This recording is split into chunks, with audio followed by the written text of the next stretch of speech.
पापों से वंचित कराइए।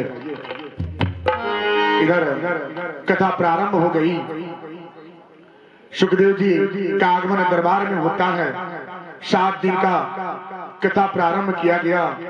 पहले दिन, दूसरे दिन, तीसरे दिन, चौथे दिन कथा हुई, 5वें दिन भी कथा हुआ। 5वें दिन स्वर्ग से विमान आया और विमान आने के बाद उनके लिए अमृत का घड़ा आया। राजा परीक्षित के पास जब अमृत के घड़ा आया तो राजा परीक्षित से बोला जाता है कि महाराज इसे पान कर लीजिए, इससे आपका शरीर अजर अमर हो जाएगा, आप मृत्यु को नहीं प्राप्त होंगे। राजा परीक्षित के मन में प्रश्न आ गया,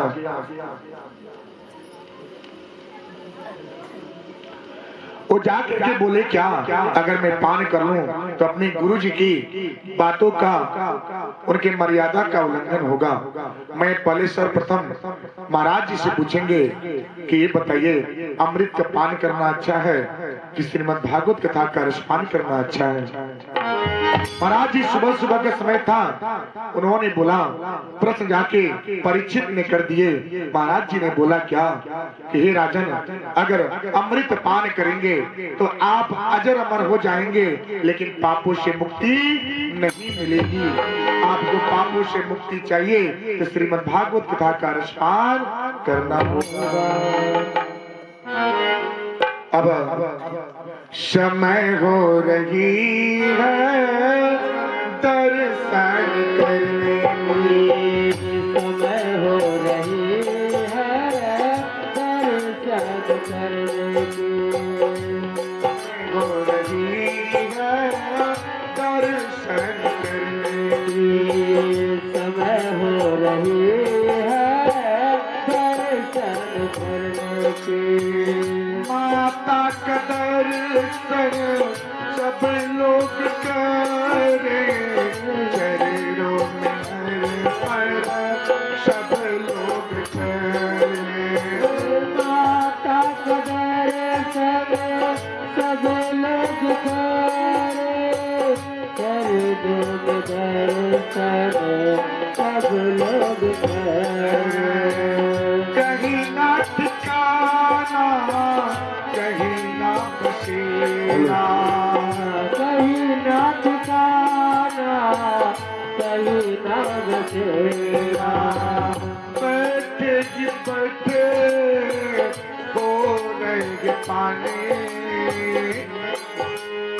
शुरू हो रही है भक्ति कहानी, शुरू हो रही है भक्ति कहानी, शुरू हो रही है भक्ति कहानी, शुरू हो रही है भक्ति कहानी। अब सब लोग माता रानी का दर्शन करेंगे। आज महालक्ष्मी, महाकाली और महासरस्वती का दिव्य दर्शन स्वरूप आपको मिलेगा। जो वेद के रचने वाले, जो सुख समृद्धि को प्रदान करने वाले और जो हर मनोकामनाओं को पूर्ण करने वाले माता रानी का दिव्य दर्शन आप लोग करेंगे।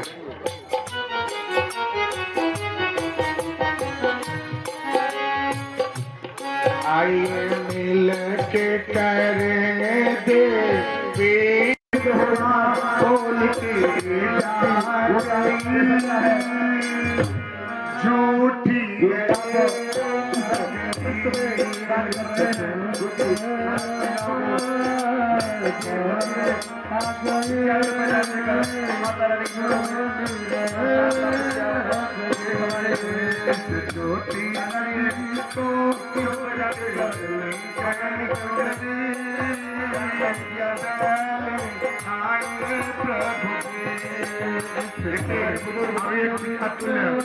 पिता तुल्य है।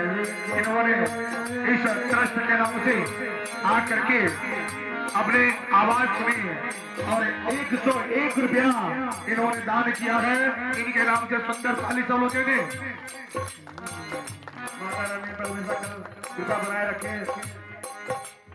और हमारे कर दो दया मैया पूरे को चाहिए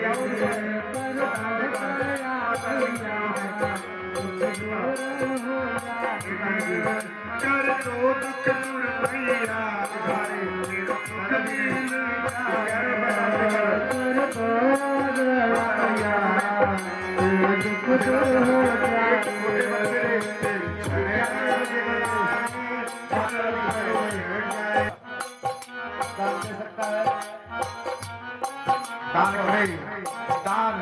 दान से धन नहीं घटता। एक हिस्से का अपनी कमाई का अगर 1000 कमाते हैं तो 100 रुपया अगर दान देते तो कैसा होगा, उसकी दीन दशा कैसी होगी। राजा परीक्षित ने सुखदेव जी महाराज जी से प्रश्न कर लिए। सुखदेव जी महाराज ने बोले कि महाराज आपने बहुत अच्छा प्रश्न किया है, तो जवाब भी सुन लीजिए। उन्होंने बोला कि कलयुग का प्रभाव आप जानना चाहते हैं तो सुनिए। उन्होंने बोला कलयुग का जब प्रभाव पड़ेगा तो आने वाला जो पीढ़ी है हर घरों में तबाही शुरू होगी, हर घर में कलह होगा, हर घर में कष्ट होगी। पुत्र माँ को नहीं पहचानेगा, पुत्र पिता को नहीं पहचानेगा, भाई बहन को नहीं पहचानेगा, आपस में टकराव होगा। एक घर से एक से लाठी निकलेगा तो दूसरे से तलवार निकलेगी। आपस में टकराएंगे, आपस में लोग लड़के एक मछली की भांति तड़पड़ा के उनका जीवन होगा। जैसे कि एक मछली का जीवन जल से बाहर निकाल दीजिए तो कैसे तड़पड़ाती है, कैसे तड़पती है जीवन के लिए, ऐसा ही जीवन होगा। एक बूंद जल के लिए सब लोग तरसेंगे, प्राण निकलेगी बूंद बूंद जल के लिए। ऐसा कलयुग का प्रभाव होगा। उस युग में धर्म अनिष्ट होगा, जो धर्म के रक्षक हैं वही भक्षक बनेंगे। जो सनातन धर्म है उसमें तामसी चीज, चाहे वो ब्राह्मण हो, क्षत्रिय हो, वैश्य हो, शूद्र हो, इसमें पहचान नहीं होगा। सब लोग तामसी चीज का सेवन करेंगे, मांस मदिरा मुर्गे मच्छी का सेवन करेंगे। कलयुग अपना प्रभाव करेगा, कलयुग हंसेगा, आपस में विवाद होगा, आपस में लोग लड़ेंगे और लड़के अपनी अपनी जान गंवा देंगे। ऐसा कलयुग का प्रभाव होगा। कलयुग का प्रभाव अभी देखने को मिल रहा है कि देखिए एक पुत्र अपने पिता का गला रेत देता है, एक पिता अपने पत्नी को छोड़ देता है, पराई के साथ जीवन व्यतीत करता है और धन के लिए उसे गला काट दी जाती है, उसे दिल में ही गला रेत दी जाती है। एक कलयुग का प्रभाव है, यही कलयुग का लक्षण है। कलयुग का लक्षण हमारा और आपका जीवन, हमारा और आपका जीवन, सबका जीवन बहुत अच्छा है कि इस युग में आपने अपना जीवन व्यतीत कर रहे हैं, जी रहे हैं। थोड़ा सा भक्ति, थोड़ा सा भजन, थोड़ा पूजा पाठ कर लेते हैं, जिससे कलयुग का प्रभाव कम पड़ता है। जिस घर में कलयुग का बसेरा हो गया उस घर में बहुत ही गुस्सा होता है। पत्नी पति पे बरसती है, पति पत्नी पे बरसेगा, पुत्र पिता पे बरसेगा, माता पिता पहचान नहीं आएंगे, एक दूसरे की पहचान नहीं होगी। डंडे से बाहर करके बाहर निकाला जाएगा, इधर माँ रोएगी, इधर पिता रोएगा और पुत्र हंसेगा, कलयुग हंसेगा कि मेरा प्रभाव पड़ रहा है।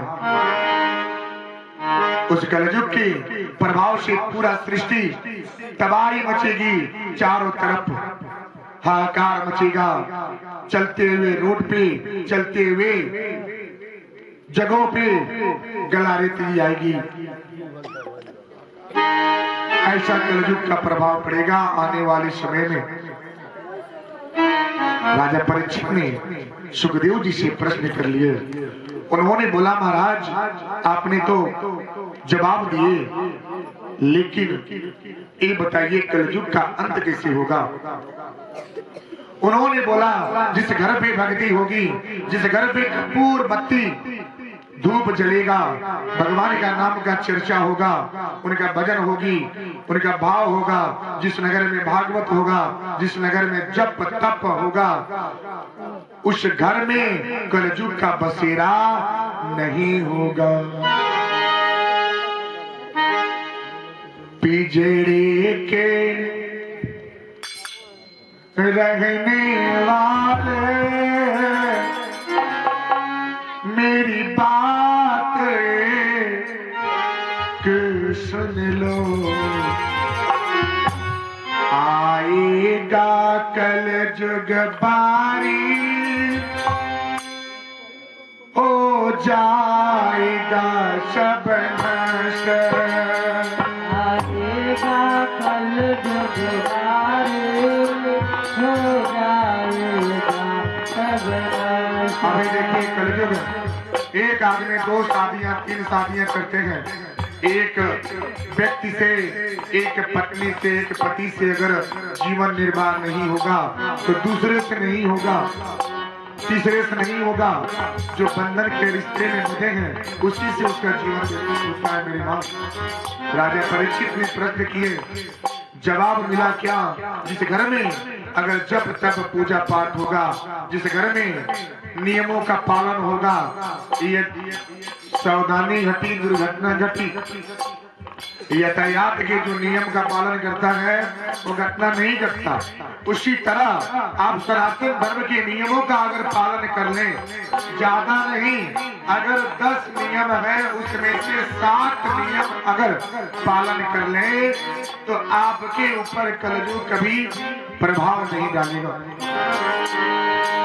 प्रातः उठना, सुबह उठना, सूर्य देव को जल देना, स्नान सूर्योदय के पहले करना, घर में धूप बत्ती जलाना, और अन्न को जो अन्न बनाते हैं, जो अग्नि देवता को, जो आप पहले ही गैस जला करके चावल बैठा दिए, दाल बैठा दिए, ऐसा नहीं, उसको प्रणाम कीजिए। अग्नि देवता जो भी इस अन्न में दोष होगा, जो इसमें कलयुग का प्रभाव डाला होगा, उसका अंत हो जाएगा। इस अग्नि से आप अंत कर दीजिए। ऐसा प्रणाम करके जिस घर पे चूल्हे जलाए जाते हैं उसके घर पे अन्न का बरकत होता है, उसके घर पे रोगी नहीं होगा, कलयुग कभी प्रभाव नहीं डालता। उसके बाद जिस घर में समय से सब कुछ हो जाएगा, भक्ति भजन होगा, उस घर में कलयुग कभी आगमन नहीं होगा, दरवाजे पे दस्तक नहीं देगा, वो दूर दूर तक भटकेगा। जब आपकी सावधानी घटेगी तो कलयुग की आगमन होगा। तो मेरी माँ ध्यान से सुन ले, सुबह ब्रह्म मुहूर्त में कौन कौन बिस्तर छोड़ेंगे? हाथ उठाइए। ब्रह्म मुहूर्त में बिस्तर छोड़ने के लिए कौन कौन है जो हमारे बातों से संतुष्ट हुए हैं? जो हमारे बातों से संतुष्ट हैं वो अपना हाथ ऊपर करें। देखिए, ब्रह्म मुहूर्त में उठिए, अपने परिवार को आरोग्य रखिए, कलयुग को आगमन न होने दें, दरवाजे पे दस्तक न होने दें। यही कलयुग का बचने का मार्ग है। हरे राम राम राम हरे हरे, हरे कृष्णा कृष्णा कृष्णा हरे हरे। यही कुछ नहीं जानते, बस ओम नमः शिवाय जपिए, हरे राम जपिए। इसी से कलयुग का प्रभाव कम होगा और आपका जीवन सुखमय होगा। कथा समाप्ति होती है और सब लोग खड़े हो जाए अपनी जगह पे, सब लोग अपनी जगह पे खड़े हो जाइए। हरे सखी आरती करो, रस प्रेम हरे सखी आरती करो।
प्रभु के दरबार में नहीं अर्पण हुआ उसका जीवन अधूरा रह गया।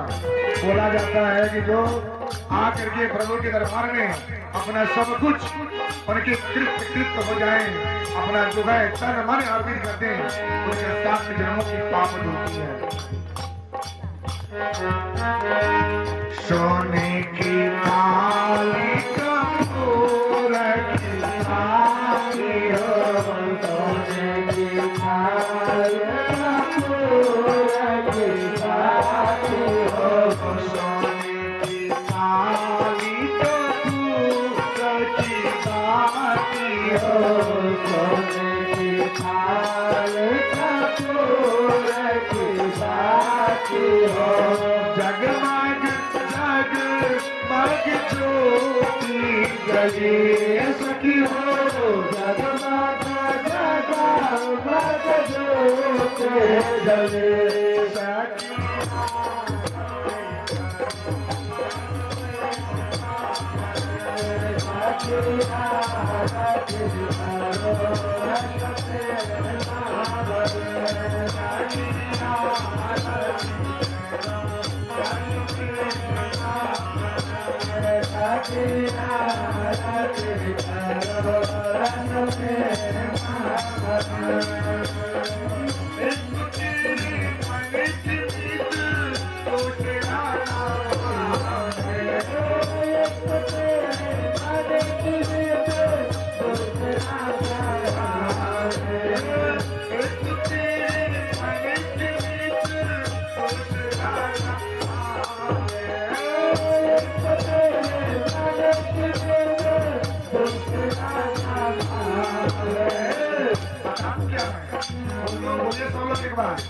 बता दे बोले तीसरा तीसरा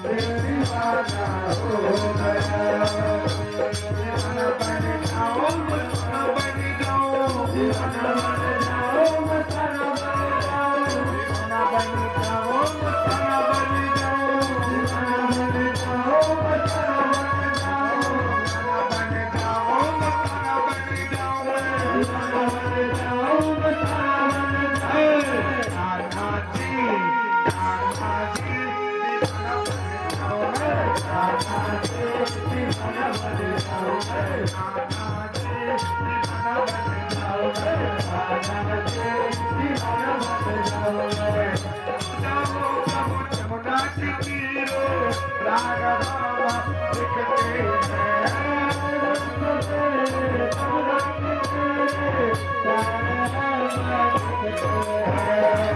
आपकी चरणों के ये फूल माथे के लिए लगते हैं।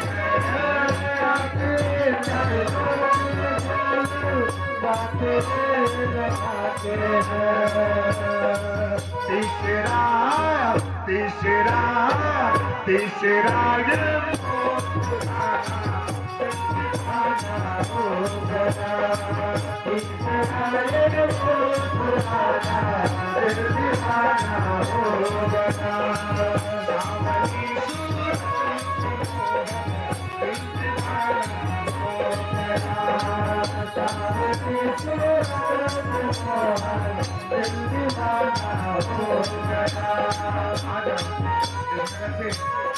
देखिए सब लोग जा रहे हैं, सारी देवी देवताओं का विदाई होगा, सब लोग चले जाएंगे अपने अपने जगह पे और हम सभी अपने गांव नगर की ओर चले जाएंगे और जाने के बाद क्या रह जाएगा, सब खाली पड़ जाएगा। हमको चले अपने गांव, सबको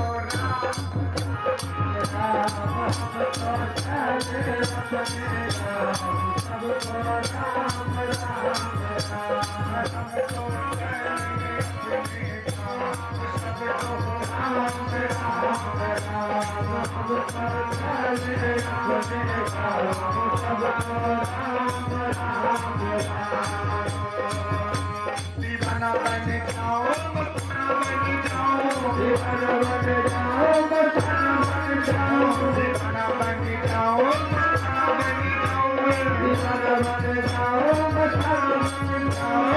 कान्हा जी, कान्हा जी, दीवाना बन जाओ, कान्हा जी दीवाना बन जाओ, कान्हा जी दीवाना बन जाओ। प्रिया राम, प्रिया राम, प्रिया राम। क्या कोई अगर पूछेगा कि आप तो क्यों बावले हुए हैं, तो क्या जवाब देंगे मेरी माँ? क्या जवाब देंगे?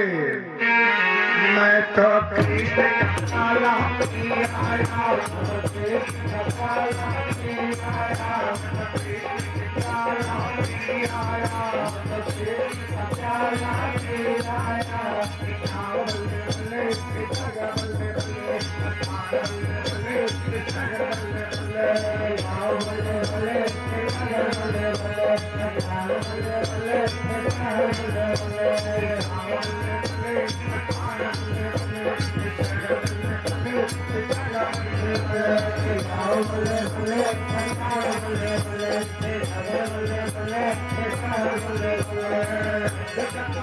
बल्ले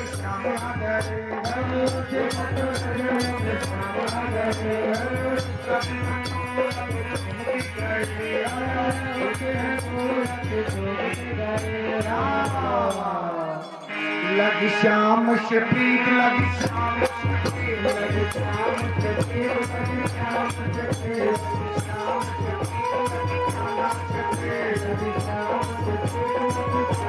से प्रीत, लग श्याम से प्रीत, लग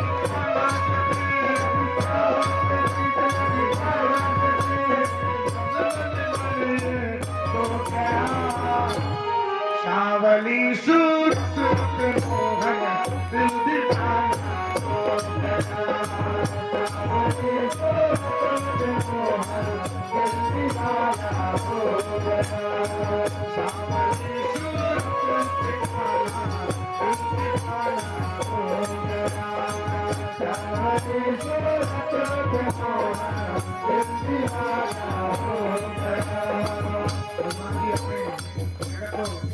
अभी हम चले जाएंगे गाँव में, बस रह जाएगा क्या? जब की मीत मिलो ये तेरी, याद में हम तरस गए, जब की मीत मिलो ये तेरी, याद में हम तरस गए। दीवाना बन जाओ, मस्ताना बन जाओ, दीवाना बन जाओ, मस्ताना बन जाओ, दीवाना बन जाओ, मस्ताना बन जाओ, दीवाना बन जाओ, कान्हा जी, कान्हा जी ऐसे नहीं होते हैं, गोपियों के बीच में ही रहते हैं, आपके बीच में ही बैठे हैं। कान्हा जी कान्हा जी दीवाना बन जाओ, कान्हा जी दीवाना बन जाओ, कान्हा जी दीवाना बन जाओ।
चित चोर गली मत चोर गली, चित चोर गली मत चोर गली, चित चोर गली मत चोर गली, चित चोर गली मत चोर गली, चित चोर गली मत चोर गली, चोर गली मत चोर गली, चोर गली मत चोर गली।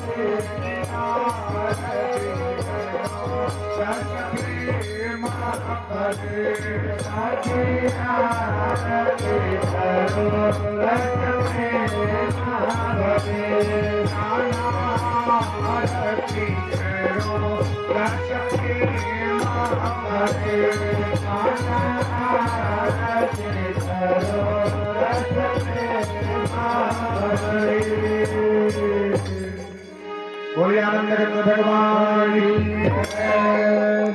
जोर से बोलिए। आज के बाद नहीं बोलना है, अपने अपने घर पे अभी से जाकर के विराजमान हो जाइए और बोलिए क्या। अगर कोई घर पे पूछे कि इतनी रात को आप कहाँ पे कथा सुन रहे थे, क्या बोलेंगे? मैं तो कृष्ण का प्याला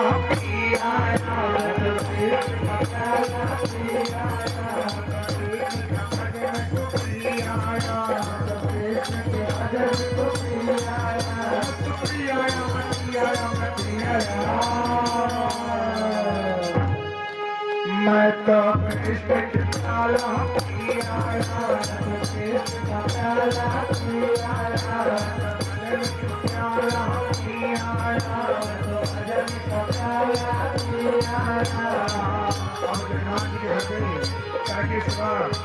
देवी देवताओं की जुदाई होगी, हवन होगी, पुण्याहुति होगा, सब लोग अपने अपने जगह पे जाएंगे। अब हम लोग भी अपनी जगह पे चले जाएंगे, न जाने कब आएंगे, कब आप लोग बुलाएंगे, कब हम लोग आएंगे। हम तो चले अपने काम सबको राम राम राम, हम तो चले अपने काम सबको राम राम राम, हम तो चले अपने काम सबको राम राम राम, हम तो चले अपने काम सबको राम राम राम। कल पुण्याहुति होगा तो क्या होगा? कल पुण्याहुति होगी, सब लोग आएंगे, सभी लोग जितने भी माताएं हैं सबके मन में मुराद होगी कि ठाकुर जी कृपा प्रदान करें। हवन की होते का तैयारी, हवन की होते का तैयारी,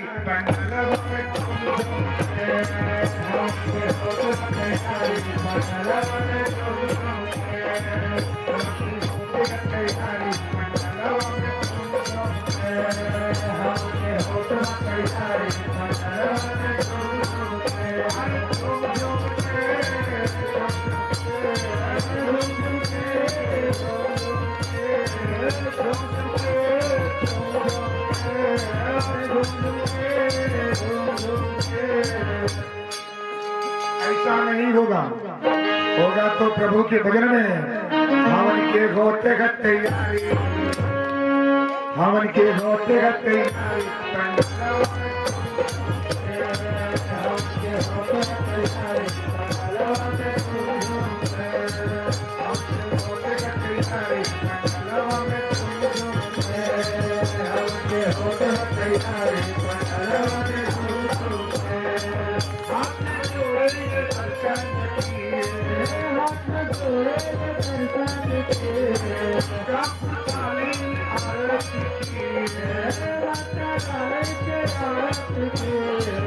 बचा गया क्या बच गया? क्या बच गया मेरी माँ? हवन के होते का तैयारी, हवन के होते का तैयारी,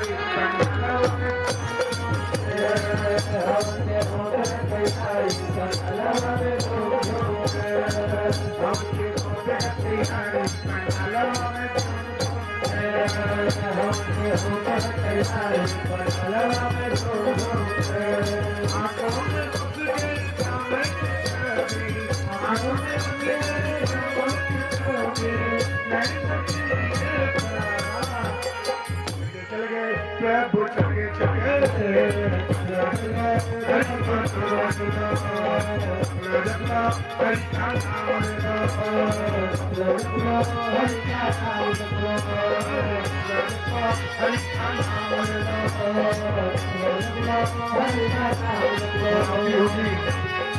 विसर्जन होगा, पुरानी होगी, सारी देवी देवता अपने अपने जगह जाएंगे और हमारे जजमान जी की नयनों में आंसू भरेंगे।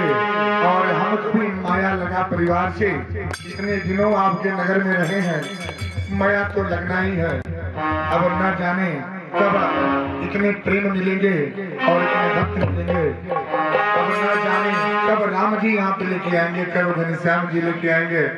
ये ठाकुर जी की कृपा कब इस नगर में पड़ेगी, तब तक के लिए हम के गोते तैयारी, हम के गोते तैयारी,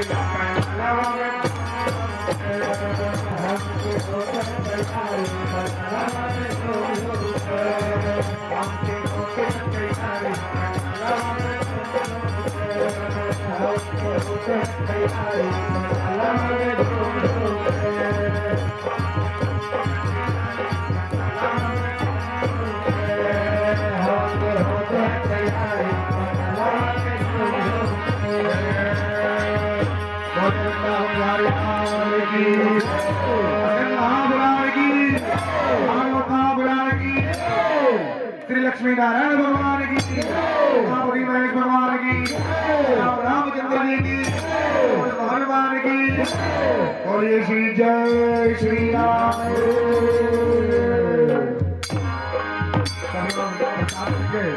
आरती लेंगे, उसके बाद